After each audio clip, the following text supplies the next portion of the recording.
Karimnagar police commissioner parade ground నందు నిర్వహించిన వార్షిక డీమొబిలైజేషన్ పరేడ్ కార్యక్రమం ఘనంగా ముగిసింది. ఈ కార్యక్రమానికి కరీంనగర్ పోలీస్ కమిషనర్ గౌశాలం ముఖ్య అతిథిగా హాజరై సిబ్బంది గౌరవవందనాన్ని స్వీకరించి పరేడ్ను పర్యవేక్షించారు.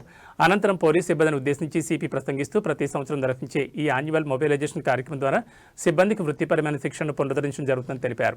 బేసిక్ ఇండక్షన్ ట్రైనింగ్ పూర్తయిన తర్వాత ఇలాంటి వార్షిక శిక్షణ తరగతులు పోలీసులో మరింత నైపుణ్యాన్ని, ఆత్మవిశ్వాసాన్ని నింపుతాయని, దీనివల్ల ప్రజలకు మరింత సమర్థవంతంగా సేవలు అందించవచ్చని పేర్కొన్నారు.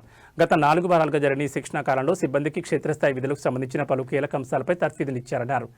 వివిధ రకాల తుపాకుల వినియోగం మరియు మెయింటెనెన్స్పై ప్రత్యేక శిక్షణ, ఖైదీలను కోర్టులకు లేదా ఇతర ప్రాంతాలకు తీసుకెళ్లే సమయంలో పాటించాల్సిన భద్రతా నియమాలు, భద్రతా గార్డుగా మరియు పర్సనల్ సెక్యూరిటీ ఆఫీసర్గా నిర్వహించాల్సిన బాధ్యతలు, అత్యవసర సమయాల్లో గురి తప్పకుండా ఫైరింగ్ చేసే విధానంపై ప్రాక్టికల్ శిక్షణ అందించామన్నారు.